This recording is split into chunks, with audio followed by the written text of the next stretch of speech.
रोहनिया थाना क्षेत्र के घमाहापुर रेलवे फाटक के पास शनिवार सुबह एक 40 वर्षीय युवक ने ट्रेन के आगे कूदकर अपनी जान दे दी। रोहनिया पुलिस मौके पर पहुंची और शव को कब्जे में लेकर शिनाख्त में जुट गई।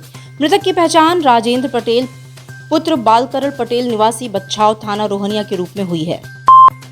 काशी हिंदू विश्वविद्यालय के छात्रों ने शनिवार को डीन ऑफिस के बाहर विरोध प्रदर्शन किया, जिसमें राजनीतिक विज्ञान विभाग की एक महिला प्रोफेसर पर गंभीर आरोप लगाए हैं। छात्रों का आरोप है कि प्रोफेसर ने परा स्नातक के एक छात्र को पूरी कक्षा के सामने रेपिस्ट कहकर संबोधित किया। इस घटना को लेकर करीब आधे घंटे तक छात्रों ने जोरदार हंगामा किया।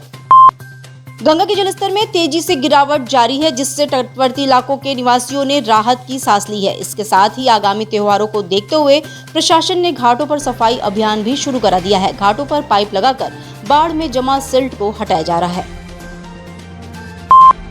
काशी में टोटो चालकों का आमरण अनशन तीसरे दिन भी जारी रहा। यूनियन के अध्यक्ष प्रवीण काशी ने इस मामले में कहा कि टोटो चालक बेरोजगारी के इस दौर में अपने परिवार का भरण पोषण करने के लिए टोटो चलाते हैं।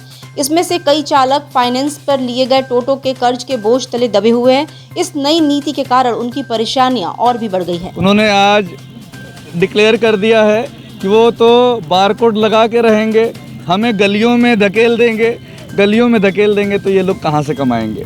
इन किसी का दवाई का खर्चा है, कोई बुजुर्ग है, कोई बच्चों की फीस देनी है, किसी को जो है अपनी किस्त देनी है, कोई समूह से पैसा लेके आया है, कोई कहीं से प्राइवेट ब्याज पे पैसा लेके आया है। एक जगह ब्याज दे रहा है वो जहाँ से डाउन पेमेंट के लिए पैसा लिया, दूसरा ब्याज दे रहा बैंक का जो एजेंसी है उसका ब्याज दे रहा। तो ये पैसा वो कहाँ से देगा, ये बात जो है वो एसी ऑफिस में बैठे हुए अधिकारी को नहीं समझ में आ रहा है। तो ये जो हमारी मांग है, इन गरीबों के आंखों में देख लो आप, बिना कोई रोजगार दिए किसी का रोजगार छीनने का काम कैसे हो सकता है। प्रशासन की कहना है कि जोन बाई जोन गाड़ी चलेंगे, बारकोड लगेंगे, सबकी कमाई होगी, इकट्ठा गाड़ी नहीं रुकेगी। जो शिवपुर से चलेगी और कैंट तक जाएगी, उसके आगे नहीं जाएगी, तो ये वहाँ पर नहीं पहुँचेगी तो टोटो इकट्ठा नहीं होंगे, सब बारी बारी चलते रहेंगे, जाम का जाम खत्म हो जाएगा। इस पर क्या कहेंगे आप? बहुत ही एक तरफा निर्णय है, एक तरफा सोच रहे हैं वो समझ ही नहीं पा रहे जाम का समाधान क्या होगा। जाम तो दिल्ली में भी लगता है, हमने कहा जाम बॉम्बे में भी लगता है, वहाँ तो टोटो नहीं चलता है। यहाँ के यातायात महोदय को एक रिसर्च करना चाहिए। अगर उनको भी अपने गांव में ही नौकरी करनी पड़ती तो यहाँ पे पोस्टिंग नहीं होती उनकी। सवाल ये है कि आपको यहाँ पे और व्यवस्थाएं देनी हैं, वो व्यवस्थाएं आप नहीं दे रहे। कैंट स्टेशन पर रेलवे कर्मचारियों में शनिवार को हलचल देखी गई, जब लखनऊ डीआरएम एसएस शर्मा निरीक्षण के लिए पहुंचे। एसएस शर्मा डीआरएम पदभार संभालने के बाद पहली बार दौरे पर काशी आए थे। इस अवसर पर उन्होंने कैंट स्टेशन पर चल रहे विकास कार्यों और पूर्व में प्रदान की गई सुविधाओं की समीक्षा की। वो देवघर और आगरा को लेकर भी है, तो क्या ये पूरा प्लान रहेगा आने वाले समय में? क्या मतलब आप लोगों के पास जानकारी है? देखिए, जितनी जानकारी आपके पास है उतनी हमारे पास है, तो जब कंफर्म्ड आएगा तो हम आपको बताएंगे। बट जैसा आप कह रहे हैं, हमने भी सुना है कि आने वाली है आगरा और देवघर वाली वंदे भारत। कुंभ को लेकर के कोई प्लान है रेलवे का?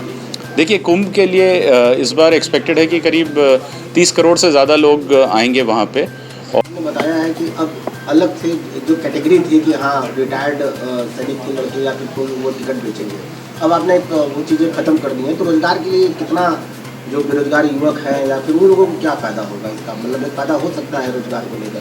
देखिए, एटीवीएम का पहले ये था कि जो रिटायर्ड कर्मचारी हैं वो कर सकते हैं। अब क्योंकि काफ़ी सारी जगहों पे रिटायर्ड कर्मचारी मिल नहीं रहे थे, तो वो जो पॉलिसी है उसको और थोड़ा स्ट्रीमलाइन किया गया है कि बाहर से भी लोगों को लेके, जैसे हम लोग टिकट एजेंट्स हायर करते हैं उस तरीके से ऑन कमीशन हम रख सकते हैं, और हमने रखना भी शुरू किया है।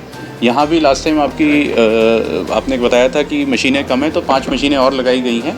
इसके अलावा और हम लगाएंगे। अभी बनारस में करीब 45 से 48% टिकट जो हैं इन मशीनों के माध्यम से ही बेचे जा रहे हैं। सो मुझे आशा है कि आप लोगों के सहयोग से और आपके आइडियाज़ से हम लोग और मशीनें लगाएंगे, जिससे कोई लाइन ना हो, कोई क्यू ना हो, और पैसेंजर जो टिकट लेना चाहता है इमीडिएटली उसको टिकट मिल जाए।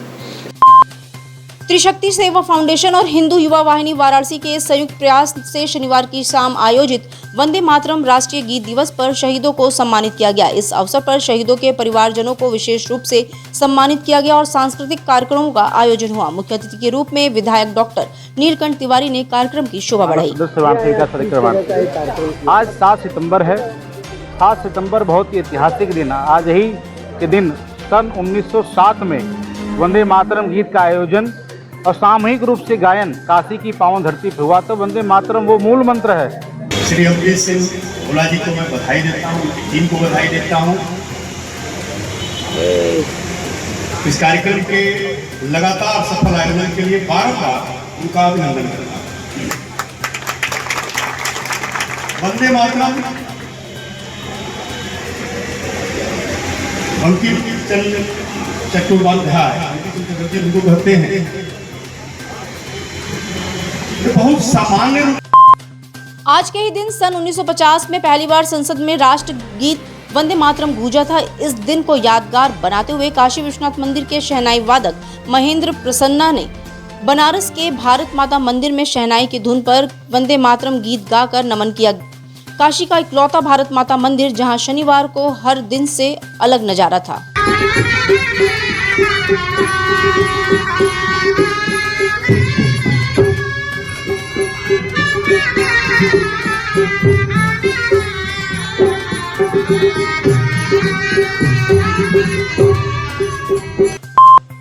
ठटेरी बाजार स्थित शेरवाली कोठी में मुंबई के प्रसिद्ध लाल बाग के राजा श्री गणेश की प्रतिमूर्ति की स्थापना की गई। श्री काशी मराठा गणेश उत्सव समिति के अध्यक्ष आनंदराव सूर्यवंशी और उनकी टीम ने मराठा परंपरा के अनुसार विधिवत पूजा अर्चना की।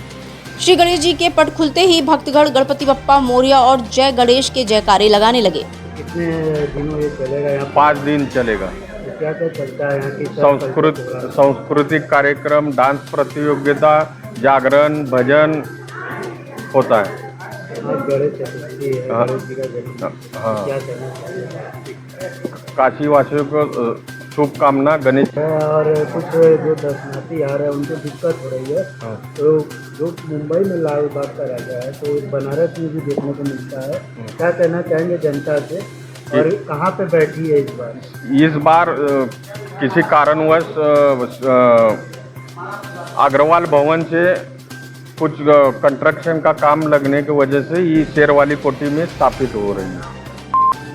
श्री काशी विश्वनाथ धाम में शनिवार को भगवान श्री गणेश जी का गणेश चतुर्थी के पर्व पर पूरे विधि विधान और हर्षोल्लास के साथ मनाया गया। इस पावन अवसर पर बड़ी संख्या में श्रद्धालु, काशीवासी, मंदिर न्यास के प्रतिष्ठित सदस्य, प्रोफेसर चंद्रमौली उपाध्याय, अन्य न्यास अधिकारी और कार्मिक उपस्थित थे। कायिका, वाचिका, मानसिका, सांसर्गिका, आतका, ज्ञाता ज्ञात, पूरिता, क्षयत्मारा, धर्मार्थ, सर्वकार्येषु सर्वदा, भक्तप्रियेति सुहरेति फलप्रदेति, जगारेति जयेतु वन्ति देव्यो गणेश वरदो भवनि त्वमेव, गणेश पूजने कर्माण्यूनमधिकं कृतम्। गणेश चतुर्थी के अवसर पर शिव की नगरी काशी में उनके पुत्र के जयकारे लगते रहे। गणेश मंदिरों में विघ्नहर्ता के दर्शन पूजन को भोर से ही भक्तों की लाइन लगी रही। काशी के बड़ा गणेश मंदिर में शनिवार को आस्था का सैलाब उमड़ा। भक्तों ने प्रथम पूज्य को धूप चढ़ाकर उनके प्रिय मोदक का भोग लगाया। चौथ के दिन इनका जन्मदिन हुआ है। आज के दिन बाबा का भोग प्रसाद लगता है। शाम को बाबा का श्रृंगार होता है। हर प्रकार की मनोकामना बाबा पूर्ण करते हैं।